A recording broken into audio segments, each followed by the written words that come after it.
Hello, hello, hello mga kameta. Kamusta kayo dyan? Kamusta kayo dyan? Kamusta kayo dyan? Pag-usapan natin dito mga kameta.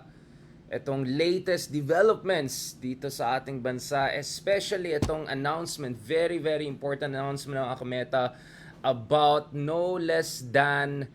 Alam niyo na this mga kameta. Alam niyo na this. Yung Balikatan exercises. Ito po yung na-announce ng ating gobyerno na magkakaroon tayo ng massive, massive war games this year.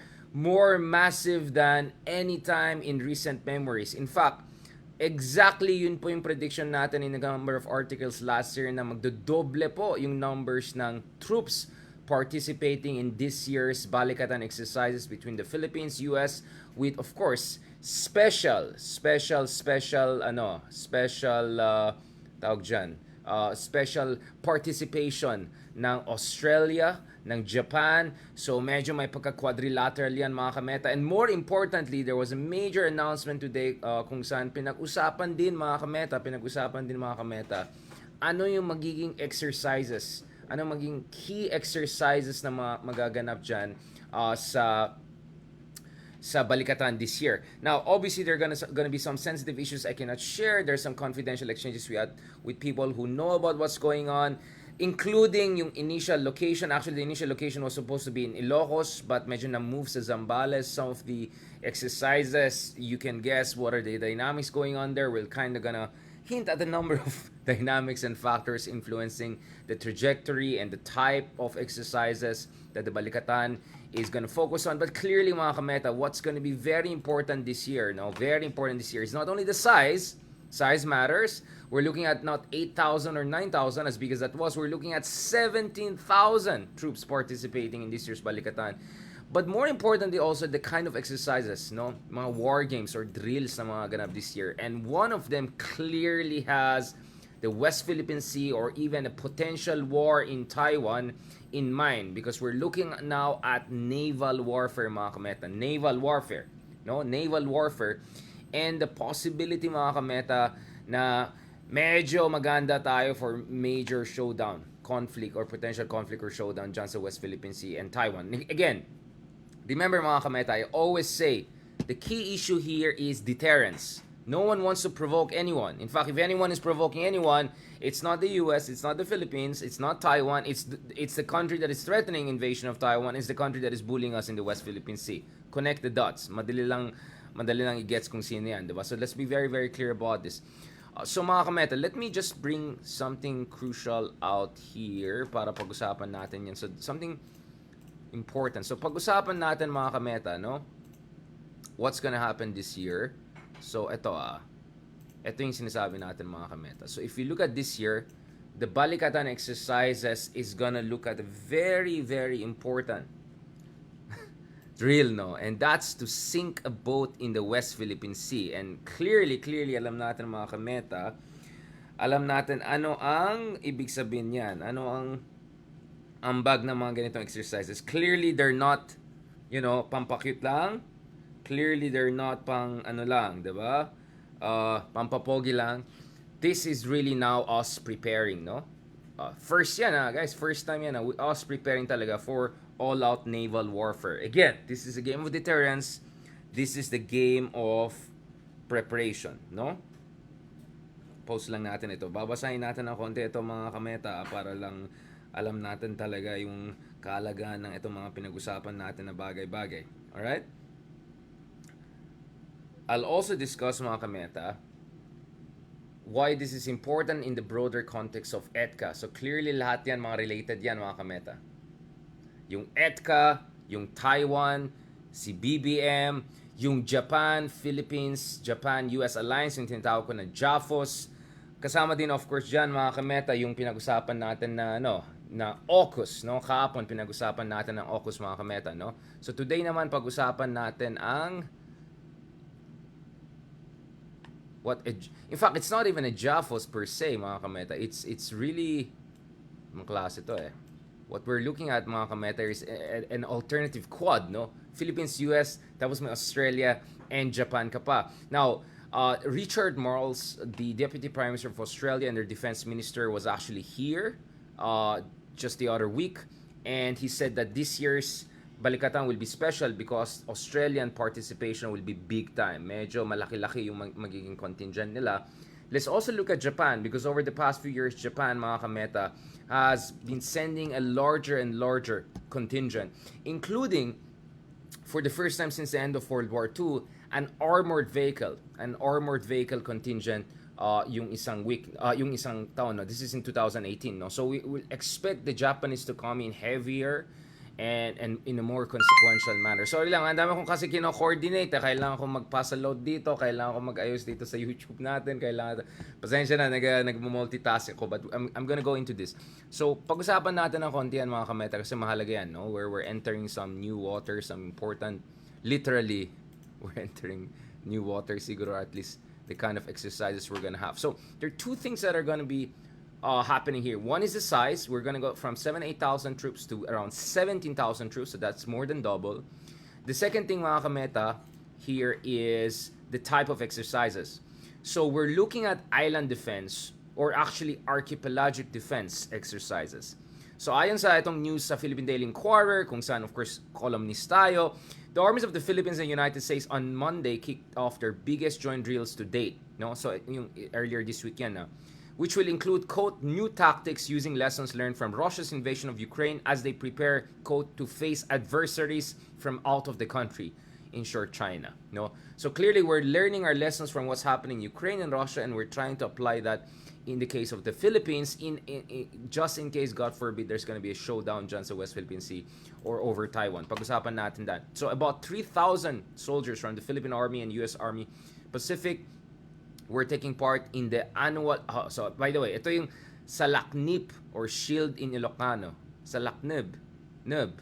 Okay, I don't know. I hope I got the Ilocano. So actually, this is a different exercise, salaknip exercise, shield in Ilocano exercise, which was held first in 2014, but of course, it's becoming more regular and more important. Ayon kay Army Chief Romeo Bronner Jr., one thing that we're learning from the Ukraine-Russia crisis or war is that you do not need a really very strong army to defend yourself. Speaking of Ukraine, beating down and humiliating Russia, even with a few modern weapons, the more important thing is the will to fight. No? So, ayon sa kanya, the training seminars would involve the defense of the Philippine archipelago from potential foreign aggressors, will focus on defense operations such as air defense and defense from the shoreline. So, this is an exercise that already happened this week, no? So, ito mga kameta, ipo-post natin yan. Sorry for the slight seeming confusion here. So this is the salaknib.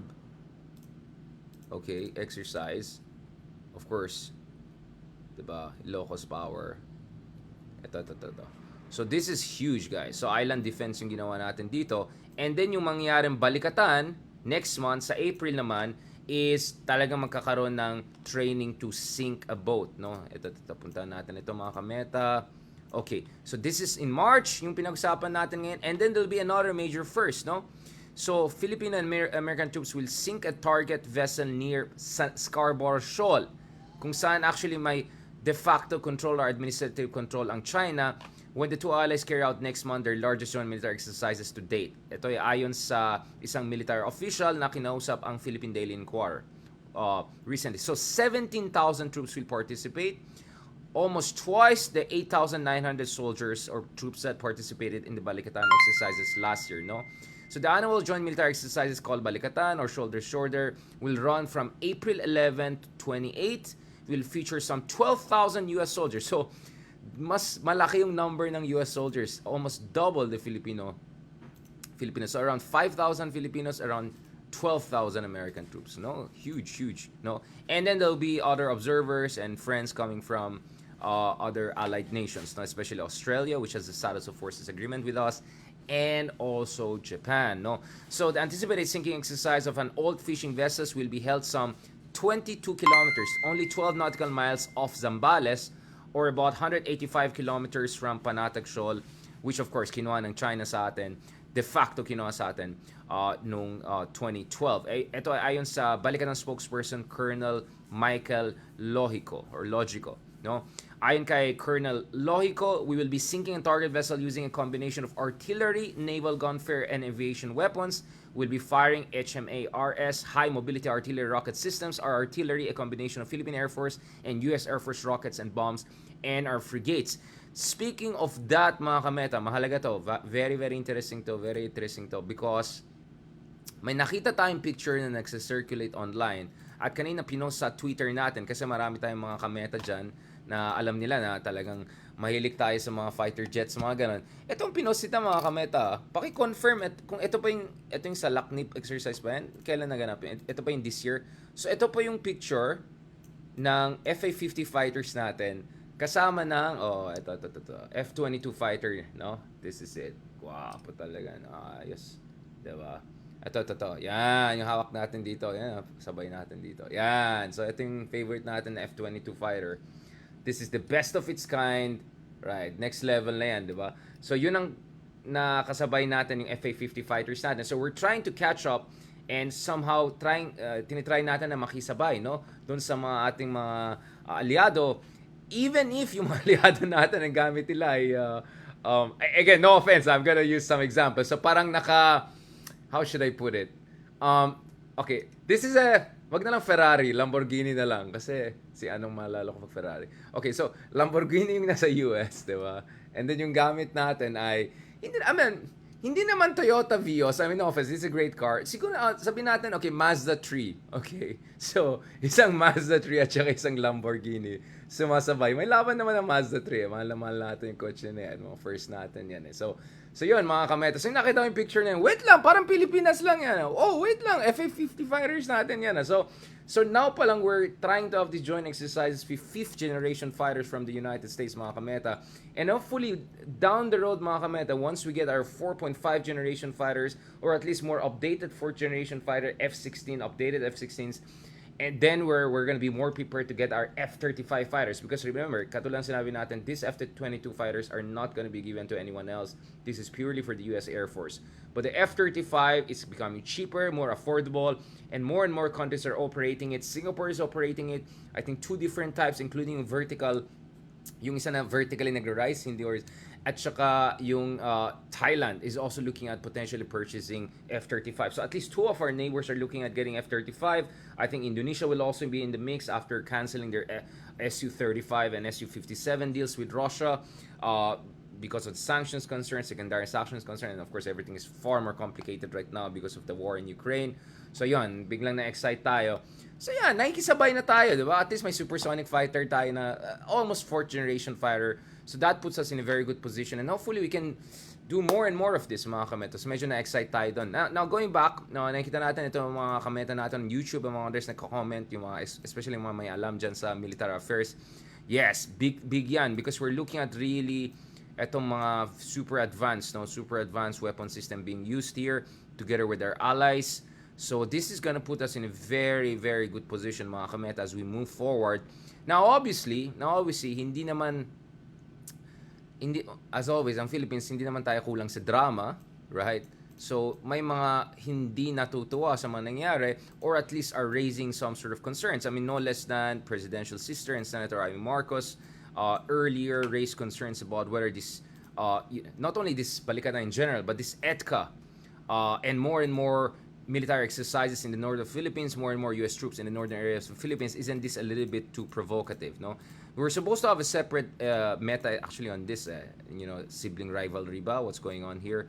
Ito yung si Amy Marcos, kini-question niya yung EDCA sites kasi sabi niya masyado malapit sa Taiwan.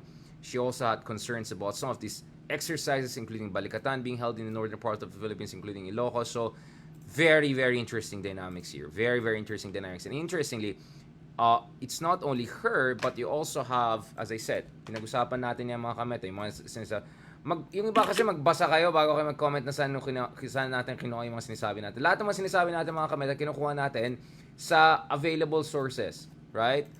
Most of them are actually public, so it's not even confidential or anything like that. But everything we do, of course, we back it up with information and conversation from and conversation with people in the know, no? Kaya nga na-interview natin yung mga top officials, etc. No? So alam natin mga kameta na yung governors ng Cagayan Isabela at si Amy Marcos are among people who have raised concerns about EDCA, some of these exercises in the north of country. In fact, no less than Tatay Digong, no? Meron din siyang sinabi sa, di ba? Sorry, I don't watch Tatay, eh. Ay, may payag siya, no? Last week, no? May payag si Tatay Digong. Ayoko na i-play yan. Baka maano tayo ng SMN. Tapos sinight pa ng Chinese Embassy yung mga sinasabi ni Tatay. 'Di ba? Yung mga sinasabi ng Tatay, sinasabi ng meron bang hindi SMNI version? Baka maano tayo dyan. Ito na lang. Ito pala yung term kay Tatay ngayon. FPRRRD. I mean, former president. Taray talaga, no? So, ito po. So, nakita natin si Tatay Digong rin. Meron siyang mga may mga analysis siya dito, mga kameta, ukol sa issue na ito. So, there are a number of quite high-profile people who are coming together and raising some concerns about whether this EDCA, whether these Balikatan exercises are a tad too provocative and actually going to create more problems than benefits. Of obviously, again, as I said, sana naman magbasa tayo more about deterrence, magbasa tayo more about what's happening around the region. So, for instance, ito yung interview discussion ni Tatay Digong the other week. Dito, no, nagsalita tungkol sa karagdagan EDCA bases, no? So especially some of the bases that were given, so look, ito yung sinabi ni Tatay Digong, look, I'm not for America, I'm not for China, I am not for Taiwan, ayan naman si Tatay, I am not for anybody, but I am for solely the interests of my country, the Republic of the Philippines. Sabi mo Alright, so ayon sa kanya, ayon kay ating mahal na presidente, mahal na mahal niya tayo, kaya gusto niya na walang masyadong cooperation with the US there kasi I don't know anong gusto niya mangyari, na maging unprepared tayo at wala tayong saysay dyan, di ba? So ayon sa si Digong ba yan? Ayan, sabi nga Digong, pag maraming base in case of war na talagang baka puputok ito, multiple targets na tayo, and they do not do it by rockets and mortars, it's going to be missiles coming in from South China Sea or wherever, from the land base facing the Philippines, uulanan tayo ng missiles. Ako ang akin lang tingin, wag lang sana. Naku po. Para mas okay yung Tagalog ko dyan. Ako ang akin lang tingin, wag lang sana. Okay. I think this is the... Okay, sabi niya, but because it is we are being made the platform for the arms. Hindi man lang sila pwedeng maglagay doon kasi airport dyan, puputok na yan So dito talaga sila, and that is what made the Philippines vulnerable. Okay. Masyadong malalim yung atang sinasabi ni Tatay. Mamaya na natin i-breakdown. Basta gets yun na yan, ipopost na natin dyan sa baba. So si Tatay Digong, si Amy Marcos, mga governors ng Cagayan, Isabela, a lot of them are raising concerns about this EDCA and all. But as I said, there's a reason why President Marcos feels confident about this. There is a reason why many believe that this is the right move, because you better deter aggression by staying strong and keeping strong, and by also preparing para hindi ka makamangmang, no? God forbid, if something wrong really happens there. O basta, kaya na magbasa kay Tatay dito. Ano sabi niya ulit? Ako ang aking lang tingin, wag lang sana. Okay. Anyway, I think he meant sa aking palagay or something like that. Okay, anyway. Maraming salamat. I'll just keep it here. We'll have more discussion about this, especially about, the specifics of the criticisms against EDCA. We'll talk more about Balikatan. Hopefully, we can be there on the ground. We're coordinating with our friends. We'll be on the ground. We'll report about the war games, bilang first media, etc. God willing, we're going to interview people in the know from AFP, other contacts. We're going to talk about this more. But I'm just saying some huge things are happening. There was a massive military exercise earlier this week kung saan talagang, di ba, next level they're deploying talaga. Guys, they're deploying next level mga missile systems and all for preparation, and we're openly citing the case in Ukraine, to talk about preparing for a potential war with a country that has a weapon system very similar to Russia, not to mention operational doctrine, and back in the day, similar ideology also when Russia was the Soviet Union, or the heart of the Soviet Union. So, one is yung Salaknip exercises, Shield in Ilocano, that happened earlier this week, and the other one is the Balikatan, the biggest ever that's gonna happen. Again, both of them are a lot of focus. There is an island defense, Philippine territory defense, using of modern weapon systems, of using modern aircrafts, and then also in Balikatan, there's going to be exercise about sinking boats and ships, potentially from enemy countries. Obviously, we know who, and this is going to be malapit sa Panatag Shoal, which is going to be a very interesting thing to watch, mga kameto. So let me just say thank you, salamat talaga sa lahat ng mga nanonood sa atin. Alam ko naman hindi naman lahat kayo interesado sa ganito. Alam ko gusto niyo pag-usapan pali yung showbiz or yung mga ibang bardagulan, etc. Gladly naman, yung issue, yung isang yung bardagulan na nangyari recently, medyo nagto-tone down na. So I look forward to having really proper discussion with people, top level people in the Philippine showbiz industry, God willing soon, to discuss paano natin iangat lalo yung ating cinema and how to promote our country more. So all of those things we're working on them. Alright, thank you so much kay Ma'am Eden Lonan, kay Ma'am Jocelyn Lumberry, kay Annabelle Gamora also for joining us, kay Tyler Vlogs. Hello din po kay Riz Annie. Also, thank you for your support. Really, really appreciate it. Juanito Co, thank you also. More power to you rin. Mia Fresnido, sabi niya, lip service lang. Ayan, kay Digong or ano. Anyway, check it out. Sorry, I have to go for an interview most likely about this Edka 2. So magpapalit na ako and I'm gonna be in my more formal look soon. And abangan, may mga kausapin tayo ng mga medyo super insiders sa showbiz industry, etc. Para pag-usapan natin, hindi naman chika minute per se, but pag-usapan sana natin how to elevate the level of discourse and also the production and the marketing, everything. How to make the Philippine cinema great again, because we have one of the most talented directors, talent managers, including kaibigan natin si OG, si Tito Boy, di ba? Not to mention very talented actors and actresses. All right, so there's so much that we can discuss, but I'll keep it here. Talk to you guys. And don't worry, I'm gonna post links, etc. Read it on your own, including yung mga sinasabi ni tatay. Again, hindi ko maano. Bahala na kayo interpret siya. Alright? Thank you very much. God bless. Talk to you soon.